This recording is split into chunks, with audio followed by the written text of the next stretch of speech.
You ever have that one moment where you think, there's no way they're actually doing this, right?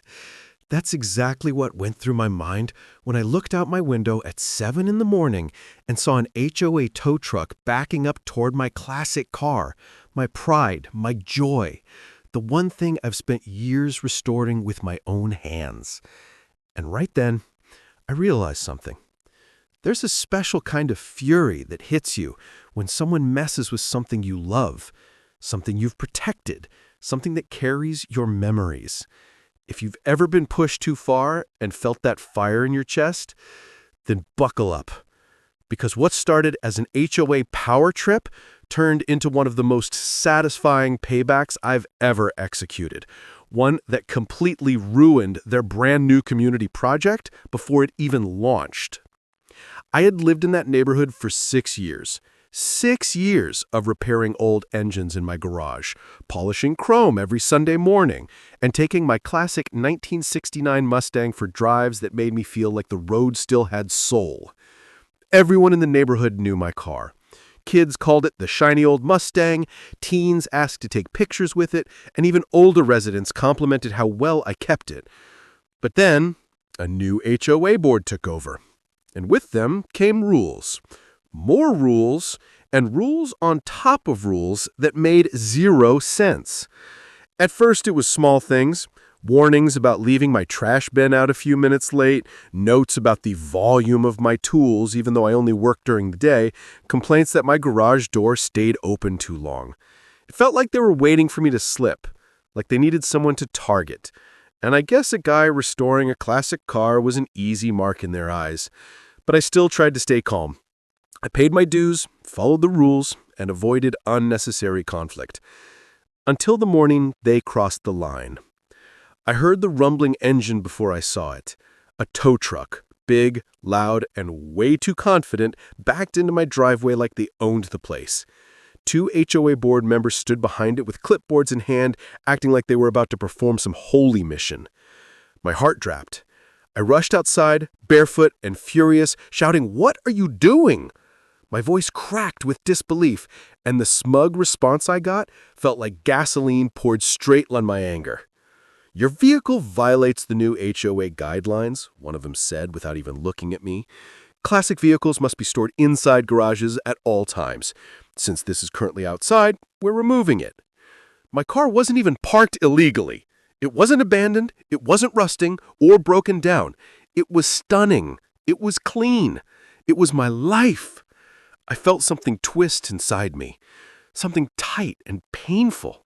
Years of late nights, scraped knuckles, and paychecks poured into that car flashed before my eyes.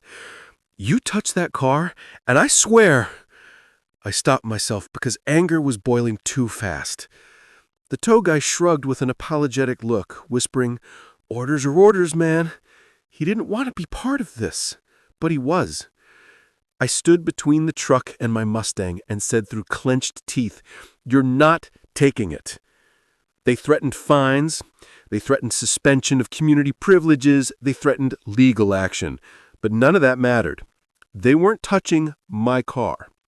We argued for nearly 20 minutes, until finally, the tow truck driver sighed and told them he couldn't legally tow a vehicle while the owner was directly obstructing.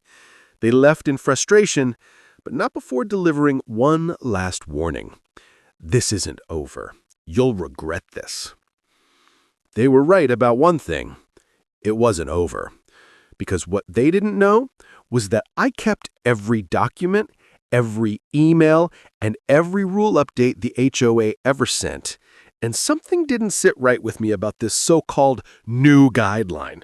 So that night, still fuming, I dug through my paperwork. And that's when it hit me, the policy they tried to use against me didn't even exist, not legally. They hadn't filed it with the county. They hadn't submitted it for community vote. They simply announced it, meaning it was completely unenforceable. Meaning they tried to tow my car based on a fake rule. That changed everything. But instead of running straight back at them with fire and fury, I decided something else. I was going to end this properly. And I didn't want revenge just for myself. I wanted to make sure they could never pull something like this on anyone again. See, the HOA had been bragging for months about a new community beautification project. They were building a fancy walkway, garden area, and a small event space using a chunk of everyone's dues. They were incredibly proud of it, and they were weeks away from unveiling it at a big ribbon-cutting ceremony. But in their rush of excitement, they made mistakes. Big ones. The kind that happen when arrogance blinds you. I dug deeper, and deeper, and deeper. Public records became my new hobby. And what I found? They never got the construction permits, not a single one. No land use approval, no safety inspection, no environmental clearance, nothing. They were building illegally. And worse, they were using budget funds in ways that weren't properly documented. If this came out, the entire board would be in trouble. And I knew exactly how to make it come out. First, I anonymously sent everything I discovered, including photos, documents, and recorded HOA meeting minutes, to the county zoning office, the city inspector, and the regional HOA compliance organization. I made sure it was neat, organized, and undeniable. Then I waited. 48 hours later, 3 government vehicles rolled into the neighborhood. Clipboards, cameras, badges, the works. They shut down the entire project on the spot. Construction was halted, machinery was tagged, workers were ordered to leave immediately. But the best part? The HOA had already scheduled their big community project reveal for that weekend. Invitations had gone out, banners were printed. They had no idea yet that their event was about to become a disaster. And I wasn't done. I knew they would scramble and try to blame someone, so I hit them with the final blow. A community-wide email signed with my real name, detailing how the board had tried to tow my car using a non-existent rule and how they had illegally begun a massive construction project without proper approval. I included photos of the shutdown, I attached copies of their fake guidelines, and I simply asked the community one question. Is this who you want managing your dues? The neighborhood exploded. People were furious at their money had been misused, furious at the board's lies, furious that they targeted residents rather than serving them. A special emergency meeting was called. Over 100 residents showed up. Voices shook, fists slammed tables, and for the first time ever, the board members saw just how badly they had overplayed their hand. Within an hour, the entire HOA board was voted out. Every single member. And remember that big project they had planned to reveal? It became a joke. Instead of cutting a ribbon, they were cleaning out their desks. Instead of making speeches, they were offering apologies. Instead of showcasing improvements, they were receiving violations from the county. But the sweetest moment, the one that made every second worth it, happened when one of the former board members came up to me afterwards, looking defeated, and said quietly, "We never should have touched your car." I didn't gloat. I didn't rub it in. I simply nodded and said, "It was never about the car. It was about respect." And you know what?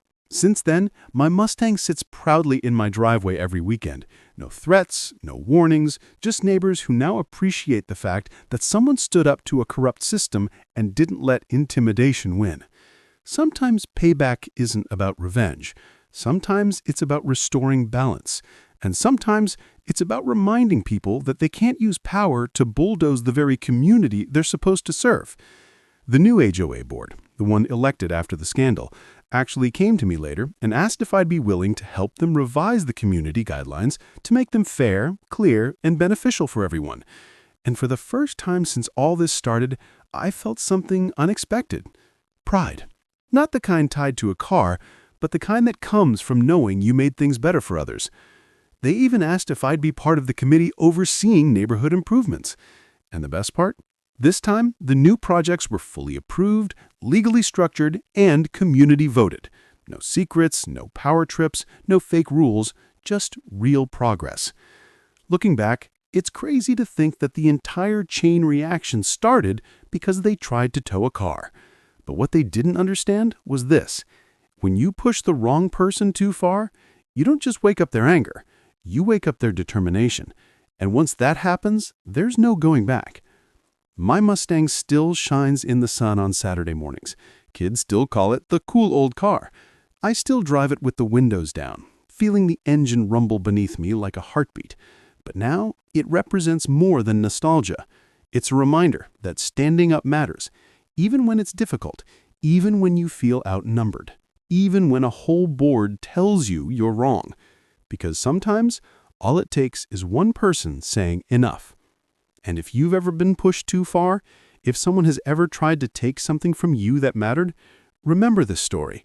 You are not powerless, you are not alone, and you are not required to let anyone walk over you.